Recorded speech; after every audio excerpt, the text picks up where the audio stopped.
Jakarta berawal dari kaki Ismet Sofyan. Sebuah long ball terukur, kontrol dada yang sangat sempurna dari Bambang namun dapat diantisipasi oleh Irsyad Aras. Sebuah tackling khas pemain depan tadi diberikan oleh Bambang Pamungkas terhadap Irsyad Aras. Ya, Bambang juga memiliki kontribusi yang sangat besar ataupun memberikan kontribusi yang sangat besar. Terbebas kali ini Mario Costas.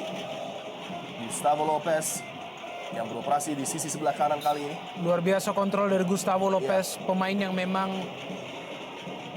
tampil sangat eksplosif bagi Persela Lamongan musim ini. Bisa melakukan pengertian yang baik dengan Mario Costas ataupun In Kyun Oh. Ya, Momfik Kasrun. Sebuah serangan balik dari kaki Jimmy Suparno kali ini. Dan nampaknya dihadang secara ilegal oleh Ismet Sofyan.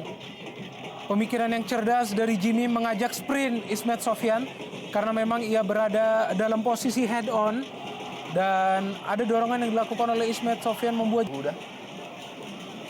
Skor masih sama imbang 0-0.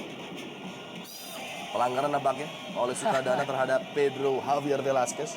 terkecoh oleh pergerakan dari Pedro Javier Velasquez, Igede Sukadana. Keputusan yang tegas dari wasit Aeng Suharlan memberikan kartu kuning kepada Igede Sukadana atas pelanggaran pertama yang dilakukannya. Ya, kita lihat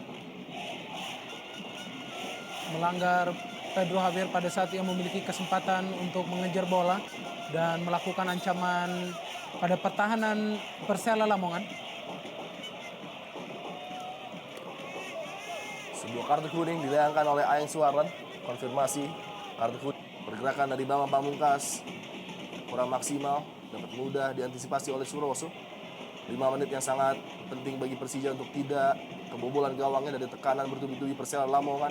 In Kyun On mencari ruang tembak tadi, dihalau dan nampaknya sebuah pelanggaran, tidak ada protes dari Fabiano. Sebuah pelanggaran yang keras tertuju kepada In Kyun Oh. Tersirat tidak ada pilihan kecuali memang melanggarnya. Ya, Fabiano jelas melanggar In Kyun Oh karena tidak berhasil untuk mengamankan bola ataupun sweeping. Menghasilkan sebuah tendangan bebas bagi Persela Lamongan dalam posisi yang sangat berbahaya. Kartu kuning dilayangkan juga kepada Totalitas lini pertahanan yang dibantu juga oleh Sukadana tadi membuat sulitnya pagar anak-anak Lamongan untuk dibuka oleh para pemain Persija. Ya, sangat serius terlihat tadi Coach Iwan Setiawan menanggapi hasil tanpa gol sementara ini. Sementara para pemainnya cukup berjuang di atas lapangan, terutama Jong Kwon Sik menjadi pemain yang paling impresif di pertandingan ini.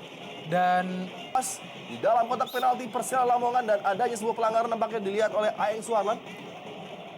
sebuah sodoran yang diberikan sangat baik kepada BP.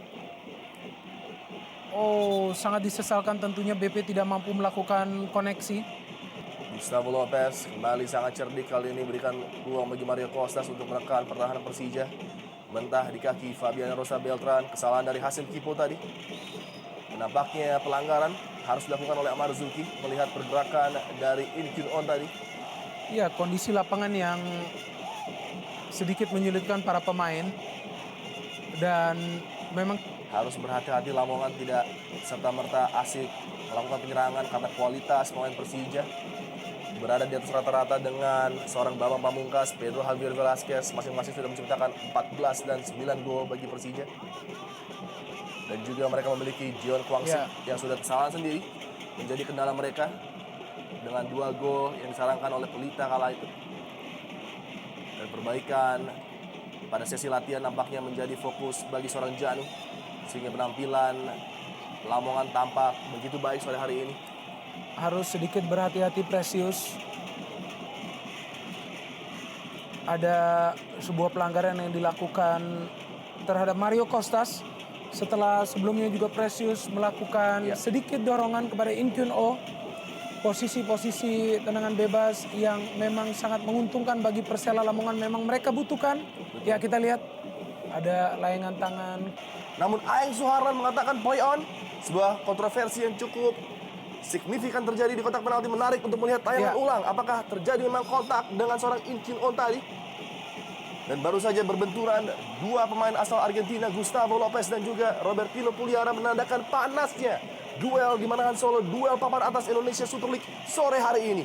Ya, sudah pasti duel antara kedua tim ini terlihat begitu panas karena memang mereka dihuni oleh pemain-pemain berkarakter kreatif dan juga agresif. Kedua, Robertino Puliara, bukan sebuah pelanggaran. Oh, late whistle dari Aeng Suaran tadi memberikan pelanggaran kepada Persija Jakarta. Hadangan dari Sukadana dianggap melanggar. jelas sekali. Standing foot nampaknya. Bola masih in play tadi dan penguasaan dipegang oleh Persela Lamongan. Bukan sebuah pelanggaran, kembali dilakukan oleh Ismail Sofyan. Play on Amar Zuki. Menit-menit akhir babak kedua dan nampaknya cederanya In Kyun On membuat bola harus dibuang tadi.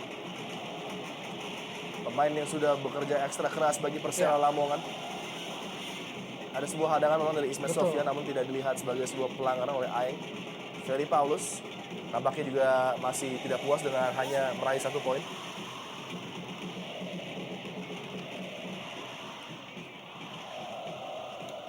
Apabila skor bertahan di 1-1, maka Persija